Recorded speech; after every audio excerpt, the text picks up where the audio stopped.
Guys, আশা করি সবাই ভালো আছে, আমিও ভালো আছি। তো এরকম সুন্দর একটা মানে ফিল্টার দিয়ে তোমরা এত সুন্দর একটা লেখা কীভাবে তৈরি করতে পারবে এটাই তোমাদের আজকে দেখাবো। তো এটা করার জন্য তোমাদের যেখানে এডিট করো এখানে ঢুকতে হবে, তারপর এখানে অ্যাডজাস্টে ক্লিক করতে হবে। অ্যাডজাস্টে ক্লিক করবো, একবার লাস্টের দিকে গেলে ভালো হয়। তো এখানে তোমার লাস্টে ওখানে দিলে তোমাদের আলোটা একটু হবে, মানে আলোটা তোমরা বাড়িতে নিতে পারবে। তো এখানে তোমরা আগে আলোটাই দেখো কমানো বাড়ানো যায়। তো এখানে আমি আলোটা তোমাদের দেখাচ্ছি। প্রথমটাও হলো আর লাস্টেরটা হলো, এরপর যদি তোমার ক্লিক করে ওটা হয়। তো এরপর হইলো আমি শার্পসে ক্লিক করলে লেখাগুলো একটু ভালো হয়ে যায়। তো ওই জন্য আমি লেখাটা ভালো করার জন্য তোমাদের দেখিয়ে দিচ্ছি ভালো হয় নাকি। দেখতে পাচ্ছ অনেকটা ভালো হয়ে গেছে।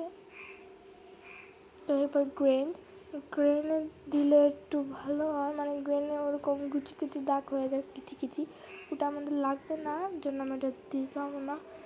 তারপর হলো নয়েজ, এরপর হলো আমার নয়েজে যাব। তো নয়েজটা কিন্তু প্রধান বলতে গেলে একটু প্রধান, মানে এটা একটু দরকারি। তো এরপর হলো আমার এখানে গেলে একটু কালারটা হয়ে যায়। এরপরে আমরা যাব হলো ক্লিয়ারিটিতে। এরপরে হলো আমরা চলে যাচ্ছি ক্লিয়ারিটিতে। তো ক্লিয়ারিটিটাই ভালো, যে এখানে লেখাটা অনেক কালো হয়ে যায়, কালোটা হলে আর একটু ভালো দেখা যায়, মানে আগে একটু ছিল দেখা যেত না ভালো করে। আর এটা দিলে এটা একটু হয়ে যায়, এর জন্য আমি একটু ক্লিক করলাম না, ওটা একটু অদৃশ্য হয়ে যায়। তো এরপর হলো আমি এখানে গেলাম, এটা তোমাদের দরকার নেই, এটা দরকার দিলে লেখাটা আবার হয়ে যায়, এর জন্য আমার শূন্য দিলাম। তো এরপর এটা দিয়ে তোমরা কালার করতে পারো। তো এই কালারটা আমার তো দরকার নেই, তো এটা তোমাদের আমি দেখিয়ে দিচ্ছি, তোমার যেই মন চাই সেটাই কালার দিতে পারো। তো ভিডিওটা দেখতে থাকো আর চ্যানেলটা সাবস্ক্রাইব করতে ভুলো না। তো এরপর হলো আমি চলে যাব ক্লিয়ারিটিতে। তো ক্লিয়ারিটিতে তো গিয়েছি, এইটা আমি বুঝিনি, এটা দিয়ে বুঝলাম যে এরকম হয়। তো ওরকম তোমরা ক্লিক করতে পারো, ওই যে কালো হয়ে যায়, তো ওটা আমার দরকার নেই, তো এর জন্য এটা আমি নিলামও না। আমি এখন আগের রূপে যাব, ওই আগেরটাই ক্লিক করে চলে যাব। তো আমি আগেরটা চলে গিয়েছি। তো এরপর হলো আমি একটু সামনে যাব, এগুলো অনেক কালার আছে, তোমরা এটা ইউজ করতে পারো। আমি আমার মতো একটা কালার দিলাম, ওরকম এই কালার হয় না। তো এরপর হলো আমি চলে যাই লাইট রেঞ্জে গেলে একটু ভালো হয়। আর এটা হলো টিন্ট, তো টিন্ট আমার তো দরকার নাই, এর জন্য আমি চাইও নাই। তখন ওয়ার্মে গেলে কিন্তু তোমাদের এটা একটু সুন্দর হতে পারে, তোমাদের যদি মন চায়। তো আমি 0 দিয়েছি, 0 দেওয়ার চেষ্টা করছি, তো 0 হয়েছে।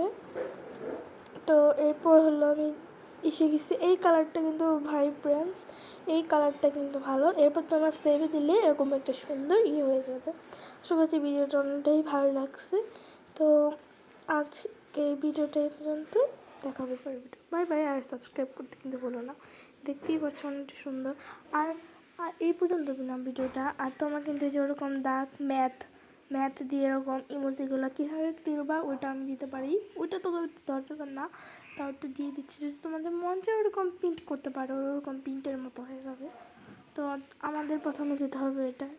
এরপর যে গিয়েছি, এখন 3টা ফুটা থাকে লাস্টের মাথায়, ওইটাই প্রোটেক্টিভ ওয়াটারমার্ক। তো ডোনাট কপি কেটে আমি এখানে আমার মতো একটা দিয়ে দিলাম। তো অ্যাপ দিয়ে তোমরা হয়তো দেখতে পাচ্ছ একটু ফুটো দেওয়া যাচ্ছে।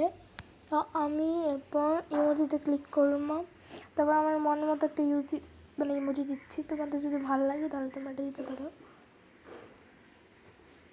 তো আমি তারপর ক্লিক করলাম, এরপর আমি আমার এটা যেগুলো ভালো লাগে ওই ইমোজিগুলো দিলাম। এরপর তোমার চিহ্নতে ক্লিক করলে এই যে তোমার এরকম সুন্দর লেখা হয়ে গেছে। তো সাবস্ক্রাইব করতে ভুলো না। আজকের ভিডিওটা এই পর্যন্ত, বাই বাই।